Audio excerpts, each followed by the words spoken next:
Hey guys, welcome back to Movie Talk. Here to talk about Encanto. I love this movie. I really do.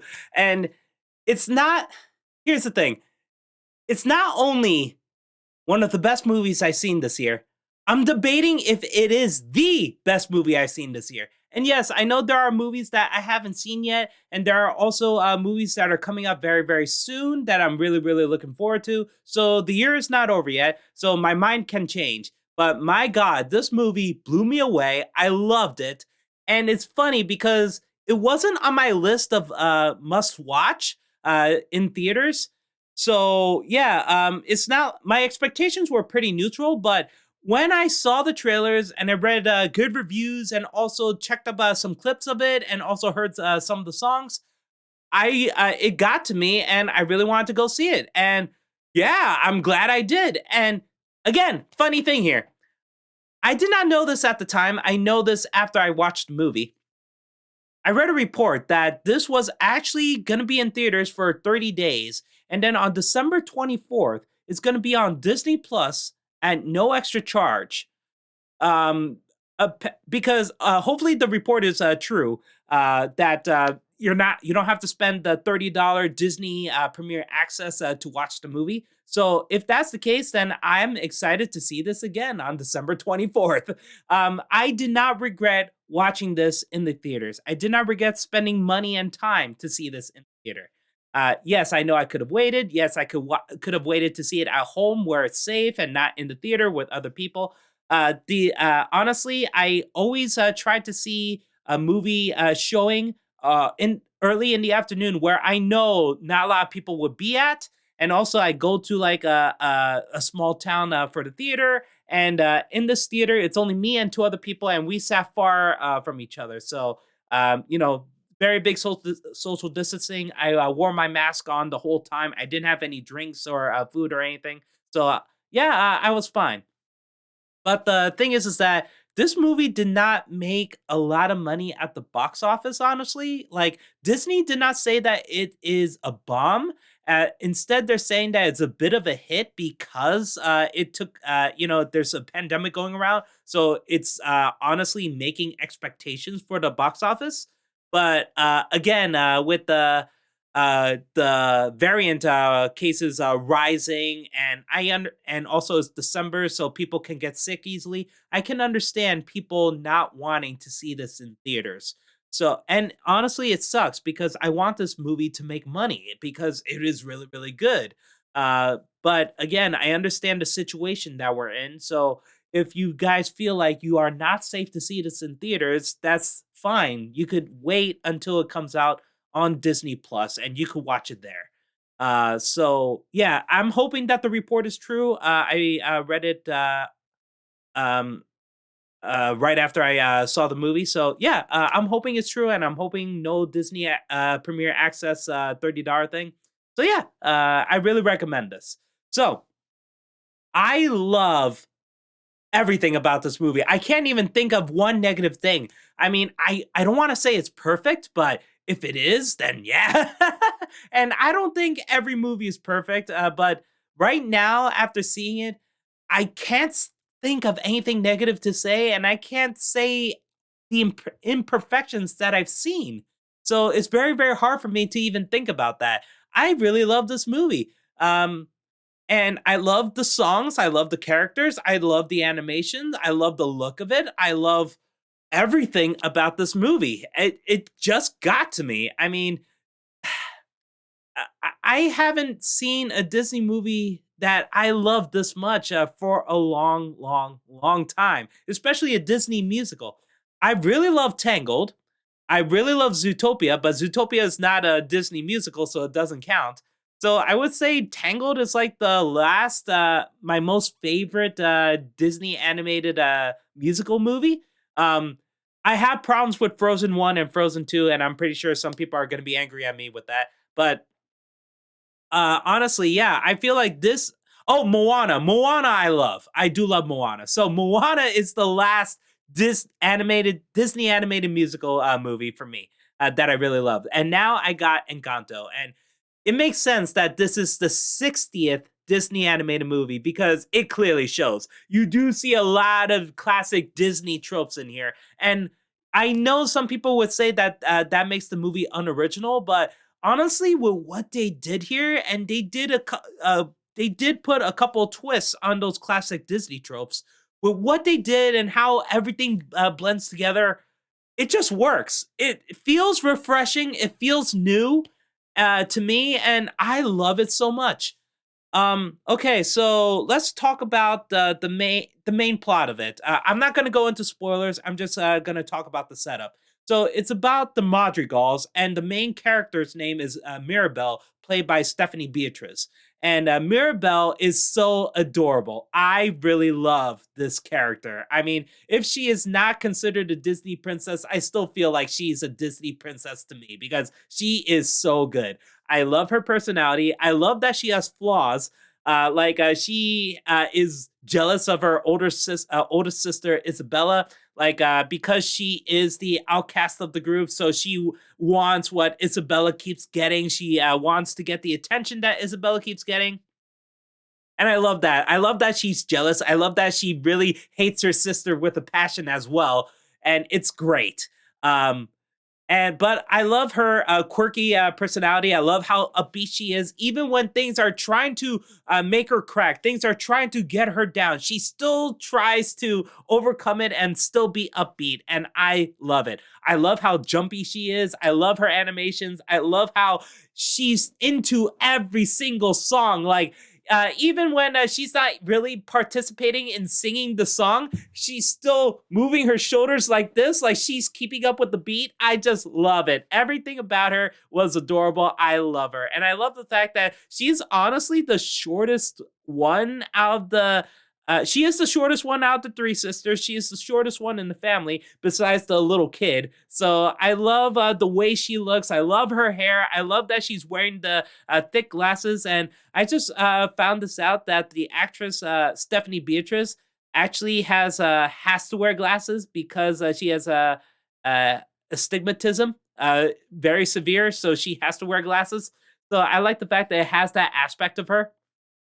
Stephanie Beatrice. Oh my god. I haven't seen In the Heights yet, so and I heard she's in it. I'm not sure if she sings and dances in it, but hopefully she does. I really like this actress. I'm so used to her as Rosa from Brooklyn Nine-Nine. And if you know who Rosa is from Brooklyn Nine-Nine, she's this tough, badass chick, and she has a deep voice. Mirabelle's the complete opposite of that. And it's weird because the story is about Mirabelle not getting any powers like the other members of her family. So she has no power. She is basically the normal one, the non special one. But it's weird because the things she does, like her jumping and running and dashing and jumping over objects and even doing the Prince of Persia parkour thing, like American Ninja thing, like jumping on one platform to another platform and very quickly just to chase after someone. Are you sure that's not her gift? Are you sure that's not her gift? She's doing things that normal people really can't do, but she manages to keep up with.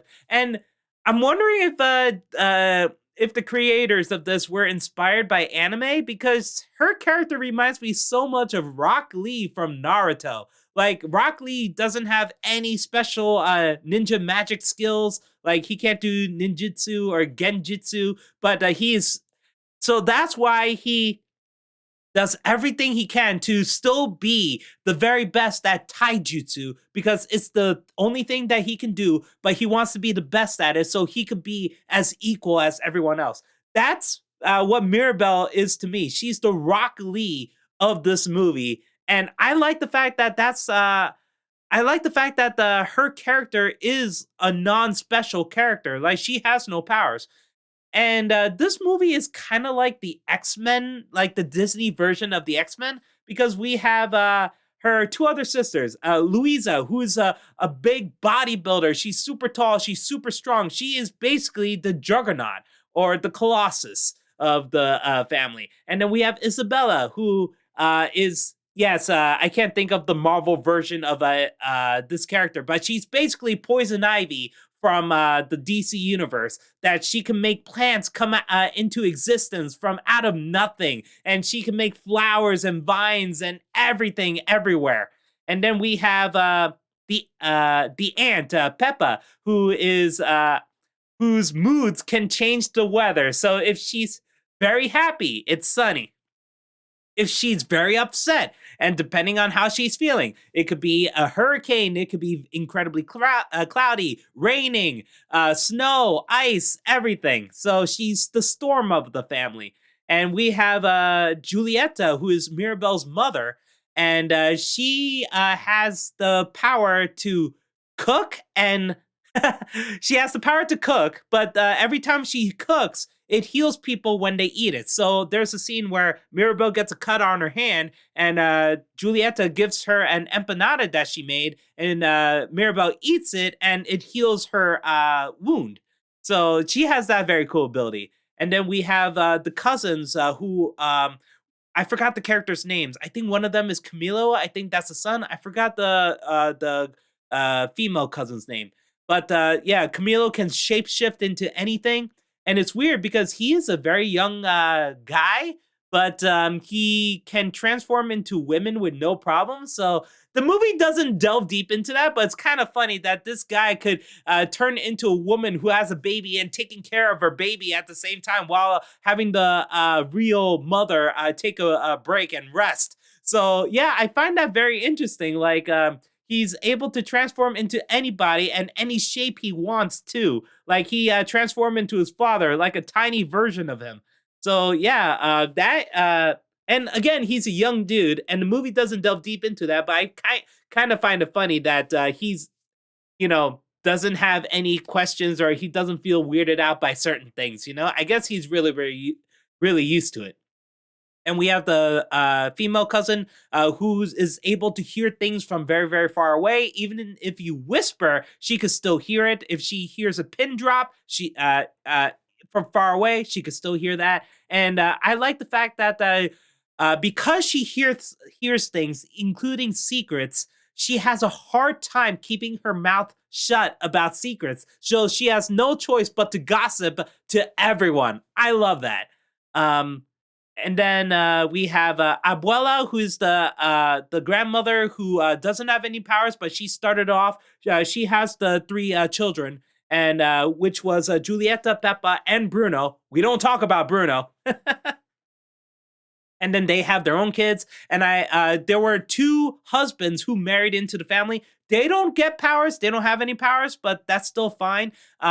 Peppa's husband, I love him. He was really great, especially in the song "We Don't Talk About Bruno." Like I love his entrance to it too. Like you didn't expect him to come in, but then he shows up because he was hearing from outside the door, and I love it. And it starts off the song "We Don't Talk About Bruno." And the father, Mirabelle's father, he looks and acts so much like May Hughes, like from Full Metal Alchemist. And again, I'm wondering if it's inspired by anime. So yeah, he to me he's May Hughes, and I love him. He was so good. There's this one scene where Mirabelle discovers something, and it's really, really big and bad. And the father was so shocked about this. But once he hears the doorbell, he's like, "We are not gonna talk about this. We are not gonna tell this to anyone. This did not happen. No way." I love that scene so much. And and what I like about the cast is that the biggest name that I would recognize, that I'm pretty sure a lot of people will recognize, especially in America, would be John Leguizamo as Bruno. And he is the biggest name here to me. And I know Stephanie Beatrice because I've seen Brooklyn Nine-Nine. Everyone else, I honestly don't know. And honestly, I am glad that this is not a big name cast. Like, this is actually giving people who are not well known a chance to shine. And I am so happy about that because it brings me back to the classic Disney movies before, we start introducing bigger names in there. Like Robin Williams was like the biggest name out of the Disney movies in the 90s at the time.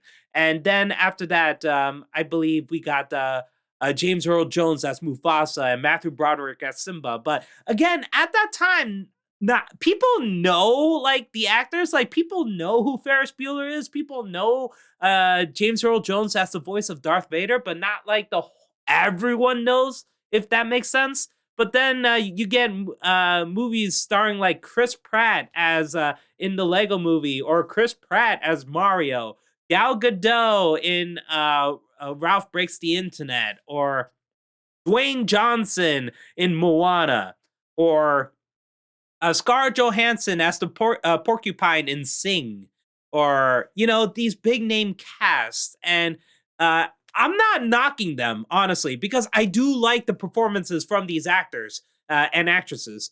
But I'm just saying, like, it is refreshing that we have a movie that doesn't really have a big name cast. Like, even in Zootopia, like, not a lot of people know Jennifer Goodwin as Judy Hopps, but a lot of people know Jason Bateman as the fox. Honestly, I totally forgot the fox's name. Oh my god, is it Nick? I think it's Nick. I haven't seen Zootopia in a while, and I love that movie. God damn it! But everyone knows Shakira is in the movie. You know, the big name cast, that kind of thing. So yeah, like I said, it's very refreshing. Okay, so we got to talk about the songs and what the characters do with the songs. What I love about the songs is, and I love all of them. Okay, so the first two songs I would say are pretty consistent. Like, you know where they're heading, and the music is mostly the same. Like, the rhythm is mostly the same, the tempo is mostly the same. So you know where the songs are going. Like the first song, where Mirabelle talks about the madrigals, it's fast paced, and the music tempo is very, very upbeat and stuff like that too. She's introducing the family, and if you really want to see, if you want to see the music video to this, or at least the clip with the song, go to Disney Music Vivo. It's I forgot the full title, but it is about the Madrigals. Check out that song actually happens in the first 5 minutes of the movie, so it's not like big spoilers or anything, but it introduces everyone in the family, so it gets you excited for the rest of the movie. So if you want to check that out, I do recommend it. And it is, again, like I said, I love all the songs. This song was really, really good. So after that, we got Mirabelle's like classic Disney princess wants to belong kind of song. So yeah, it reminds you of Part of Your World or Let It Go, or even I forgot Belle's song in Beauty and the Beast, the one where she's out in the fields. So yeah, but this one is more of a depressing song. That's the twist. Like, it's a bit more depressing. Like, it starts off like her trying to be happy, trying to be excited, but then she breaks down and it expresses her true emotions. Like, she is really upset that she's the outcast. She's upset that she's not special as everyone else, that she doesn't have the gift, that she's always she's always not in these family gatherings and stuff like that too, or not even in the family pictures. So she wants to belong, she wants to be there. So yeah, but again, like I said, that song is consistent because you know where it's going. But then the songs after that are different. Like Surface Pressure, which I gotta say, I think it connects to me the most. Surface Pressure, which is about Louisa, who's the strong one. So at first, it's like it sounds like a rap, like she's rapping about her being the strong one, that she's not nervous, and that she could break rocks, be the Hercules who could fight Cerberus and stuff like that. So at first, you feel like you know where this is going, but then all of a sudden, in the middle, the music changes, the tempo changes, it becomes slower, it becomes more emotional, it becomes more deep about, and she talks about more of her insecurities. And that's the thing about the songs that most of these songs, they talk about the insecurities of the characters, and it makes them more relatable, and it makes you love the characters even more. And I really love Louisa because of the song, because she is the middle child, but she feels like she has to be as good or better as her oldest sister. And she also feels like she has to be responsible for Mirabel because she's the youngest sister.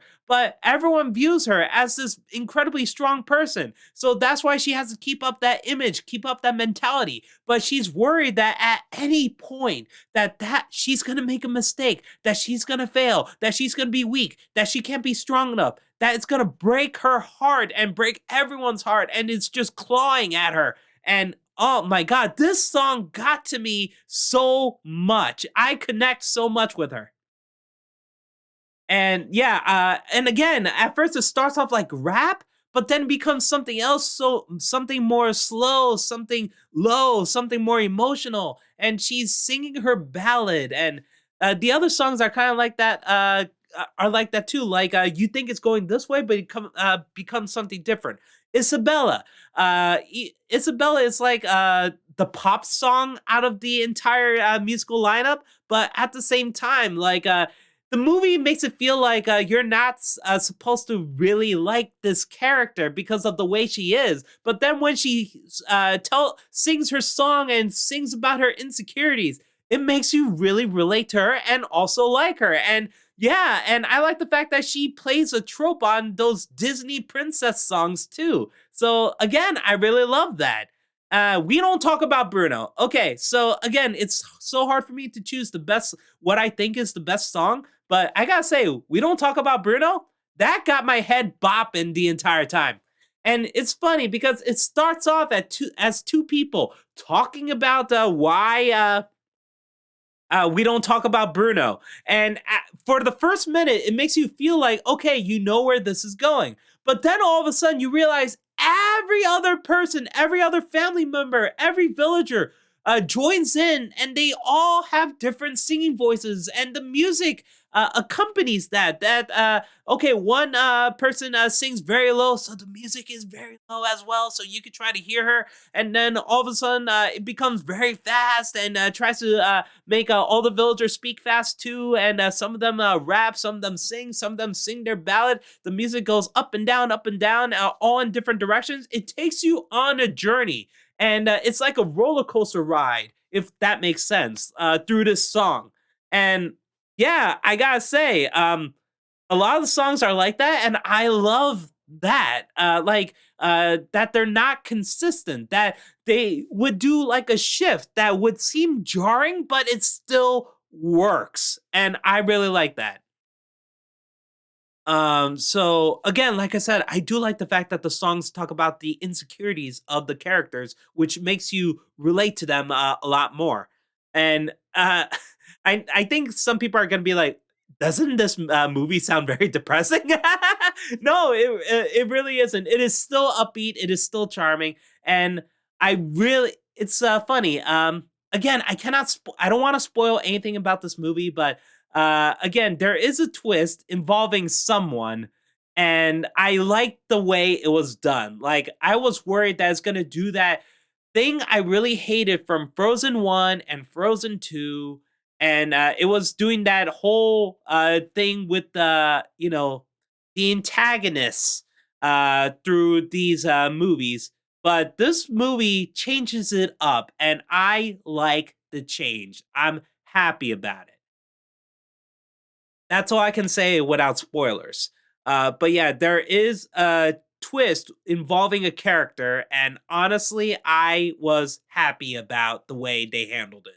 Like I was worried that it's gonna lead the same direction because I've seen it before in so many other of these Disney animated movies because it's been doing that for a long time. But no, it changes it, and I'm happy about it. And yes, this movie does resolve in like one of those, oh yeah, resolve it with love kind of thing. But honestly, it earned it. It works. It works at the end. So yes, it may not be original, but for what it did, especially with trying to change it up as well, trying to change up on the tropes, and also all the songs work, all the characters work, and the animations and everything works. Oh my god, it is really, really good.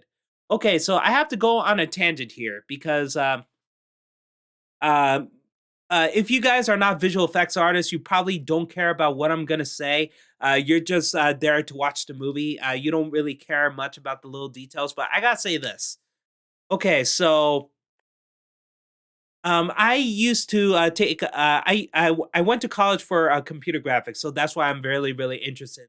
I always love to see the makings of movies, especially computer animated movies, and even 2D animated movies. I'm also interested in, and video games and all that stuff. So all media, I'm interested. So to me, blew my mind. Okay, so everyone knows that for animation, usually the most hardest things to deal with is hair, particle effects, which includes fluid simulations, and clothing. And every single year, the movies keep getting better and better and better at it. Like they made improvements in some way, like how the fur looks in under lighting, in Toy Story 4, like the most beautiful thing in there was the cat and how the cat looked and how realistic that cat looked. Or in The Good Dinosaur, where the environments look incredibly lifelike. Or in The Incredibles, the way that Elastigirl was able to stretch and also go into these different shapes, you know? Like every single year, every single movie does improve on something and it just blows you away. But I gotta say, this year with Encanto, the clothing. The animation with the clothing is spectacular. Like it blew my mind. Like at how detailed the clothing is, especially for Mirabelle. Okay, so um Mirabelle's almost constantly dancing, and her dress accompanies that as well. And the details on her dress alone is just amazing. Every time she moves, like every time she dances, every time she's in the song, every time she even has to do an action scene, the dress is such a beautiful character because of the way it moves. There are things layered on top of the dress as well, and that's the thing too. Like if you guys don't really know, like usually for clothing, they're usually like a flat plane with a bunch of vertices. It depends on how detailed they're going to be, but sometimes they layer it, and usually how they do it for models. They have like a collision for the character models. For the character's legs, it would affect the dress, like how it's hugging around her leg and stuff like that. If she's sitting or standing, whatever, or twirling, yeah, it usually interacts with the collision of the model. But I again, like the animation, like the because she moves so quick and she's always moving, she's always spinning, she's always dancing, she's moving her dress up and down, jumping, spinning, twirling, all that stuff. When you look at how the dress moves, it's beautiful. Like so much detail went into the dress. And also, even visually, like if she's not moving at all, there's a scene where she's covered with sand and she's trying to dust it off. And there's a close up shot of her dress, and you can see tiny grains of sand in the dress. Like the details of that alone is just spectacular. Maybe you guys don't care about this. Maybe you guys don't want to look at the closer details of this, but that's the thing. Look at the clothing animation of this movie if you get to watch it, and then watch the same clothing from like Moana or Frozen 1, Frozen 2, like recent Disney animated movies, or even other animated movies. Like, see the details of the clothing. Here, uh, the animators did a superb job with it. Like, wow, like they did their homework on that. They even made it even better. And clothing animation is incredibly difficult, you know, because it's finicky, especially if they're trying to make it with collision.